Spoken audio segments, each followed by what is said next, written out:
Today, I'm going to be sharing with you your life, your story, what to do when you have a story to share. And while I'm excited about this opportunity, I will have to be perfectly honest with you. I had tons of hesitancy because I wasn't quite sure what I was going to talk about, believe it or not. I didn't know what I should share, even though the topic came up fairly quickly in conversations with some other folks.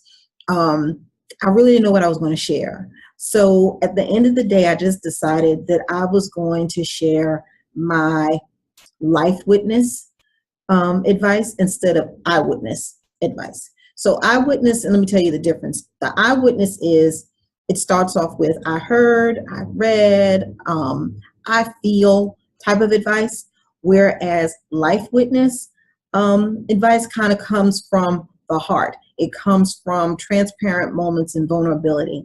And I feel that sometimes the best lessons, the best moments in teaching comes from a place of vulnerability and transparency. So let's get right into it, shall we?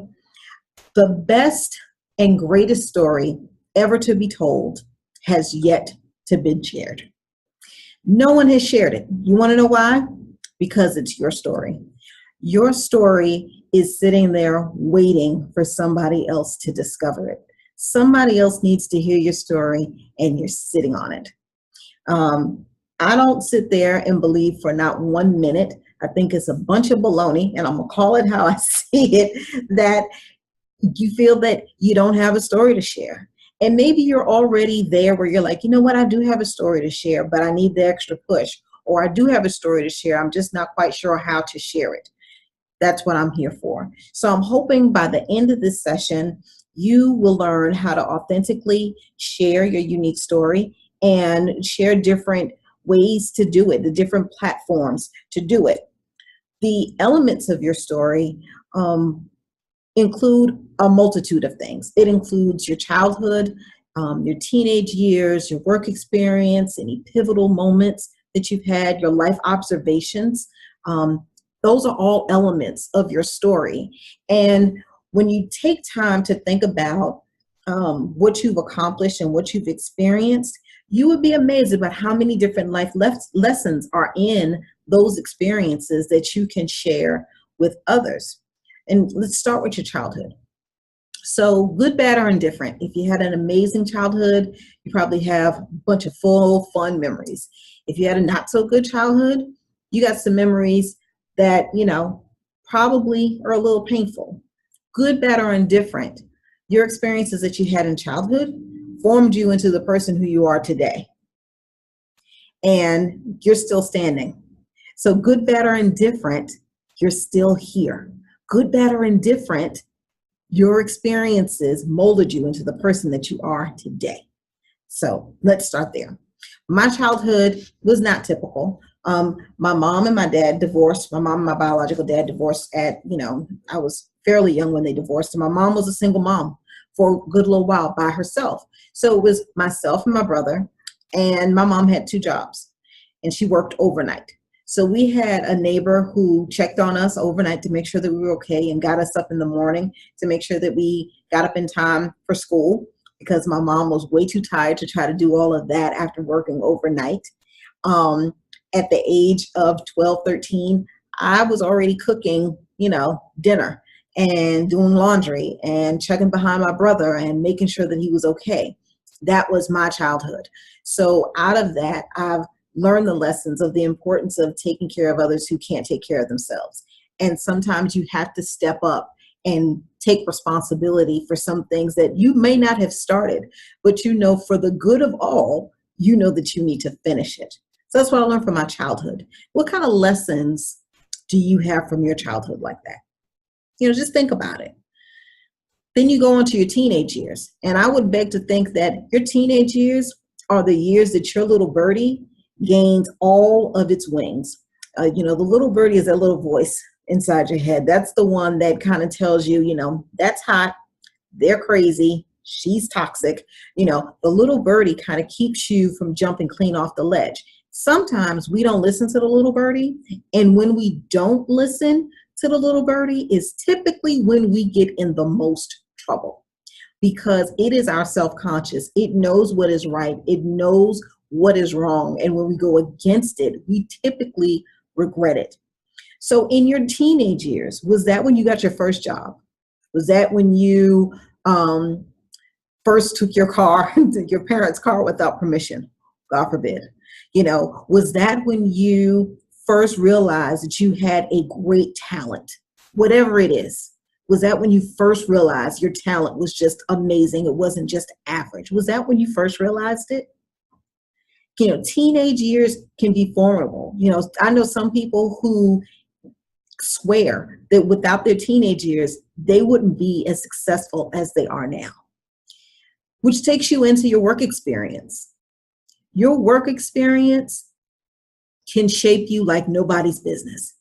So have you had the experience of working with some really, really great executives?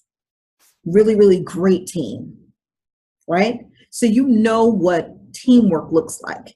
You have a perfect balance of emotional and book intelligence in your office. You know what a collaborative workspace feels like. You know what servant leadership looks like. So you're able to speak about those things. You know who needs to hear that?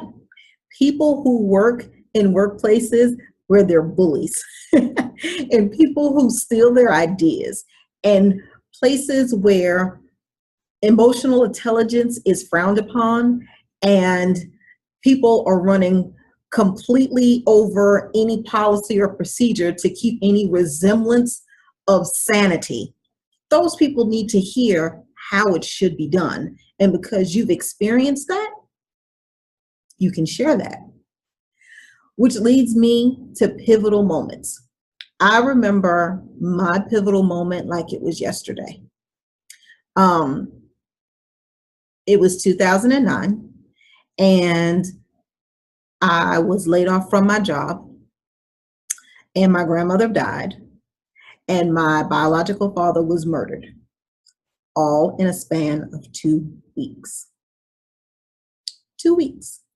Now, to the average person, and I've said this many times before, and people are like, holy cow, I can't believe you can say that without bawling and crying.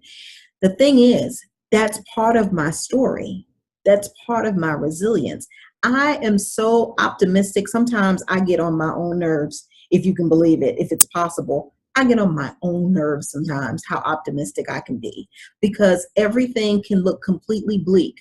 But at the very end of the tunnel, I see light. It's because I've had that experience. Now, my pivotal moment lasted 4 months.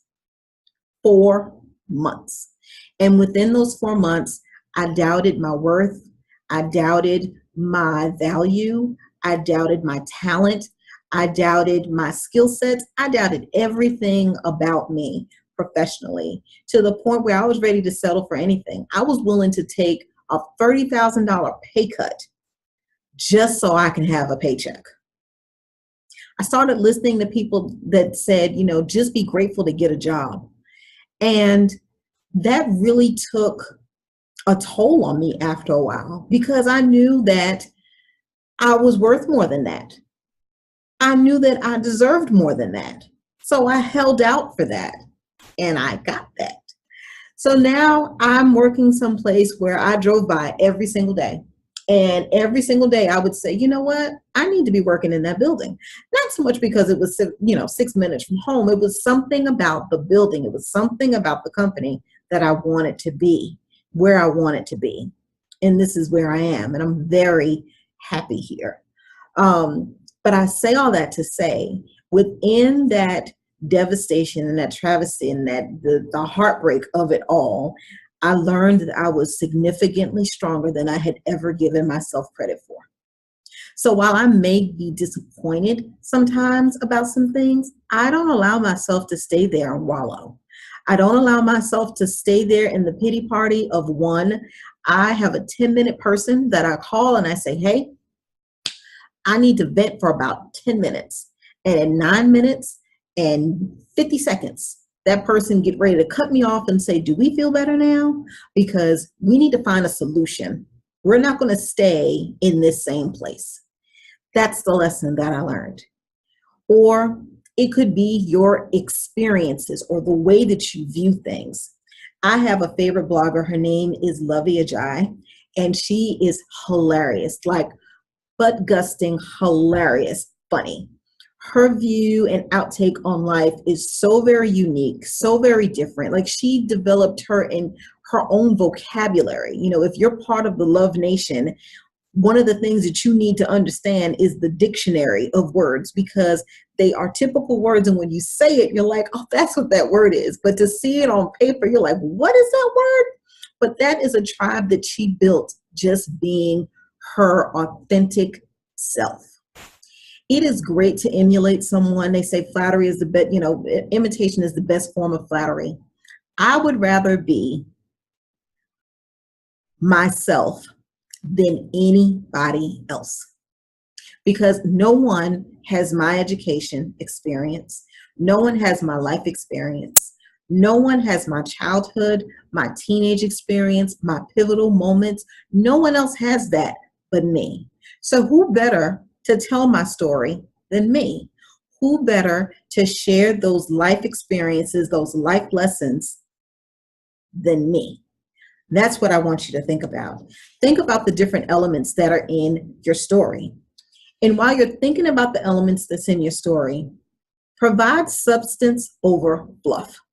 So the same way that I shared, my pivotal moment, I could have easily said, I had 2 weeks where it was just really, really difficult for me. You would have been looking at the screen like, what? Difficult? What is difficult? A hangnail can be difficult. Or running your stocking can be difficult. Not being able to find toner for the printer and you have a 300-page job to do is difficult. But do you see how transparency and vulnerability and sharing that allowed you to get a deeper understanding of why I am the way that I am and why I'm so passionate about the things that I have? Like, I am passionate about somebody sharing their life story, and I firmly believe that everyone has a lesson to provide. It's because I'm willing to provide the substance over fluff. I remember hearing Oprah Winfrey say that when she first started, she admired Barbara Walters so much that she emulated her down to trying to wear her hair like her, wearing the same type of suits that she wore, trying to sound like her. And she said she listened to herself on a playback and she sounded like a buffoon. She said she didn't even recognize the person that she saw because she was trying to be somebody else. Now, Oprah Winfrey has now the most distinctive voice in the world. You can hear Oprah Winfrey talk anywhere and know that it is her, because she speaks in her authentic self, her authentic truth, and all of her sometimes goofiness and hoitiness. That is Oprah, and nobody can take that away from her. So when you're telling your story, when you're sharing your story, be authentic to who you are. I have a tendency to call people honey and sugar plum and sugar snap and pookie. I have all of these terms of endearment that I give people that, that I really care about. I'm affected.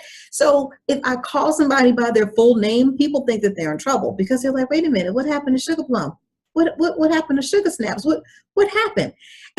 So I've had to tell people, oh, no, you're not in trouble. Sometimes I just have to say your full name so that I know that I remember it. But because that's part of my vernacular, people are accustomed to hearing it. It is part of my narrative. It is part of my story. It is part of my brand. It's part of who I am. This is who I am. I'm not going to change that. So if we ever meet face to face and I say, hey, sweetie, hey, pumpkin, hey, pookie, hey, sugar snaps, don't take offense to it. It's because I feel a connection with you, and that's what I just feel like calling you. You can remind me about 20 times what your real name is, but trust me, if I call you honey or pookie or sugar plum, you're good with me. So let's get down to how and where to show, to share your story. Let's get down to that. I want to share what worked for me in my process, because it's easier for me to talk about my process because I know me better than I know you. And it's easier for me to speak from a place of truth, being a life witness, not an eyewitness, and I can share that better. So my first blog post was posted to the great web March 2013. And this was after a weekend of attending an administrative professional conference. I had the joy of sitting next to the incomparable Kamisha Foley. And during one of our breaks, I casually mentioned to her that I was thinking about writing a book. And in true Kamisha fashion, she looked at me. Well, what's stopping you? Get to writing. And it was just as plain as day. Like there was no pretense whatsoever. It wasn't a pause. There wasn't a, well, why do you feel that way? And no, she cut straight to the chase. She told me, well, what are you waiting for? Get to writing. So I started with a blog. And in that month, that first month of my blog being posted and being published, I posted 5 times. And I was so surprised and shocked and proud of myself all at the same time. The next month, I posted 8 times. And I was even more in shock and awe of myself. I was just in shock. 4 years later, I am still consistently blogging every single week. What has been dubbed now Work Your Package Wednesday. And I feel guilty if I miss a week. I feel guilty if I don't have my blog posts waiting and lined up. I like to have at least 2 or 3 in the can, just in case, something hits me. I have partial thoughts as, draft blog posts because I don't want to lose the thought. And I'll talk about that in a minute. So once I first started, when I got really into the rhythm of doing the blog, I decided that I was going to do a series. And the series would consist of me taking the letters in Work Your Package and using each individual letter to do a post. So I looked at it and I said, okay, 1, 2, 3, 4, 5, 6, 7. Wow, I have about 15 different blog posts. I have 15 weeks of content. This is awesome. So that's what I did. So lo and behold, December 2013, what I did, I decided I wanted to host my first women's conference. I also decided that I was going to write my first book. April 2014, I published my first book, self-published my first book, and I hosted my first annual women's conference. That was birthed from a blog. That was birthed from having a conversation with someone who said, what are you waiting for? Get writing. Now, I can tell you at my first conference, I barely spoke. I introduced the panel discussion, the panelists for the discussion. I had a bunch of subject matter experts come in and talk about things about finance and personal branding and beauty and style and entrepreneurship. And I introduced the panel and I talked about the book very briefly, but I didn't go into a whole lot of detail. Didn't do that. And at the end of the conference, as I'm standing there and I'm signing books, because it was also my book signing, I'm signing the books, people kept saying, wow, I wish we heard from you more. I wish that we heard from, and I kept hearing that, I wish we heard from you more. So at my second conference, I spoke some more. And then at my third conference, I spoke a little bit more. And at my fourth conference, I'll probably speak a little bit more. But the point was, it wasn't my intention to speak. My intention was to write a blog that turned into a book, that morphed into a conference, that then pushed me into speaking. So that was my path. And all along, I've been sharing my story. All along, I have been being transparent and vulnerable and sharing things that people who know me well, know.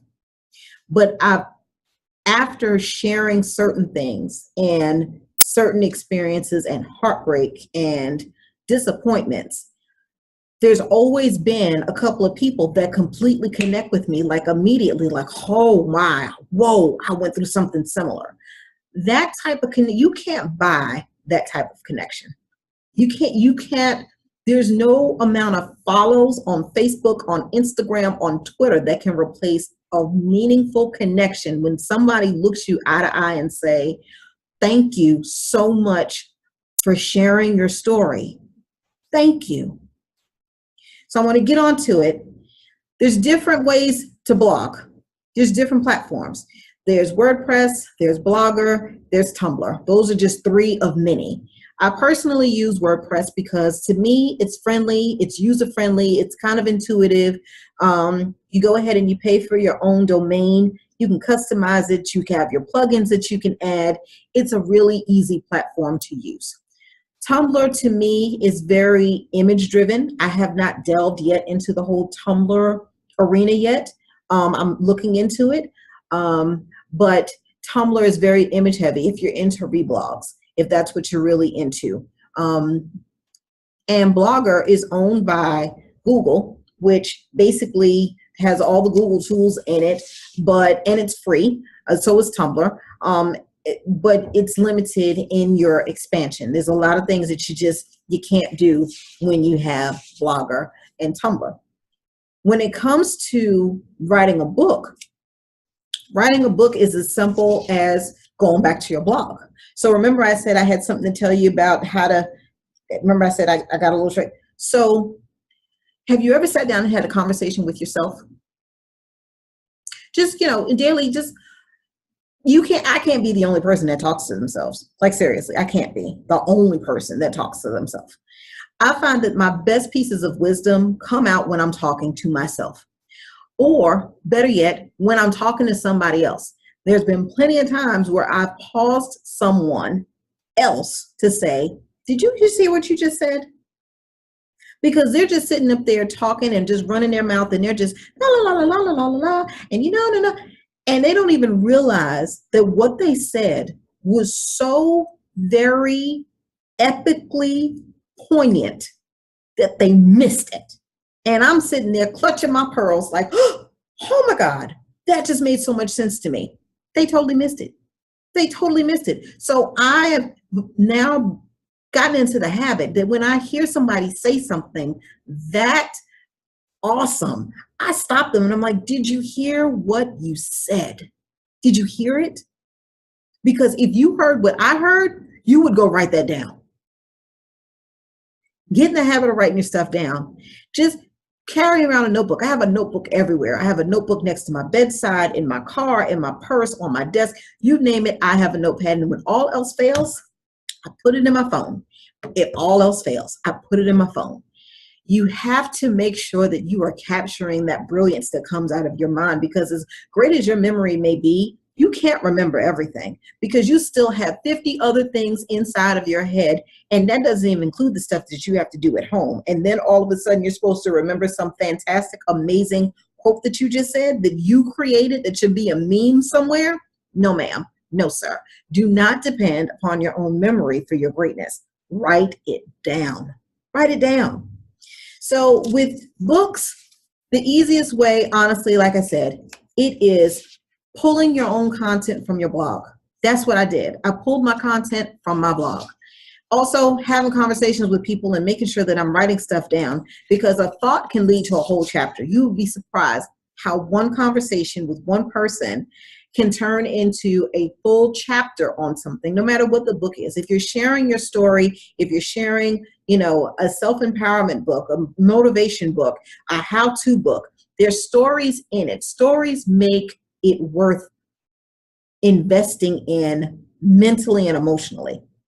If you're not sharing parts of yourself, people are just like, first of all, people don't buy products. People buy personality. People buy the people who are selling the product. So if I wasn't Ayanna, the Ayanna that I am, I have a certain brand. I have a brand of encouragement, empowerment, uplift. That's what I do. That's what I'm known for. I have the ability to find at least 3 great things in anybody. That's what I do. That's part of my story. You have the same uncanny ability to do something If not similar, something totally different. Maybe you are the problem solver of all problem solvers. Maybe you are a strategic thinking person who's always thinking of the plan C, D, and E. Skip B, because everybody thinks of the plan B. You are the person that everyone comes to solve the problem. If you're that person, you have the story to tell. How do I solve problems? How do I sit there? And I get it. Sometimes your thought process may not be linear. Mine's totally is not linear at all. I go from point B to 7 to Q to Z. Like I'm all over the place. But eventually it all comes together. The soup is made. If that's your process, then that's your process. But talk about how your process works for you, because you might be inspiring somebody else who is stuck in a very linear, in the box way of thinking, and they can't think creatively. Creative thinking is huge right now, along with emotional intelligence. So if that's you, if you can walk in a room and intuitively feel how the tone of the room, that's amazing to talk about that. So make sure you share that. I will also tell you this, and then I'm going to close out. The hardest part about writing the book is starting. That's it. That's the hardest part of the book. Whatever which way you choose to go to share your story, whether you take the same path that I took, which was blogging to book to event to speaking, maybe you speak first and then write a book to support it. Maybe you write a book first and then write a blog to support it. Maybe you do an event, and from the event, you write the book on how you do the event. You understand what I'm saying? Everybody's path is different, but this is one of the things that I want you to remember. Sharing your story will be more authentic when you have a willingness to be vulnerable and transparent. Sharing your story, while it may open some wounds for you, it may actually give the healing for somebody else. And that can be personal or professional. Either way, don't hold on to a story because you don't think it matters. Don't hold on to a story because you think nobody wants to hear it. Don't hold on to your story because you don't think it's important. Your story is very much important. The world is waiting to hear it. I guarantee you it will touch somebody. And truth be told, if just one person is impacted by you sharing your story and you having the bravery and the courage to step out and say, hey, I got something to say, then it is worth everything. My name is Ayanna Castro. I am the founder and chief maven of Work Your Package, and I hope that I have empowered, encouraged you, and inspired you to be absolutely extraordinary. You can follow me on all social media at Work Your Package, and my website is ayannacastro.com. Thank you so much for spending this time with me. I hope you enjoy the rest of the presenters. It is going to be a phenomenal lineup. Thank you, Lucy Brazier, and the rest of the staff at Executive Secretary for giving me this opportunity. I appreciate the time. Have a wonderful day.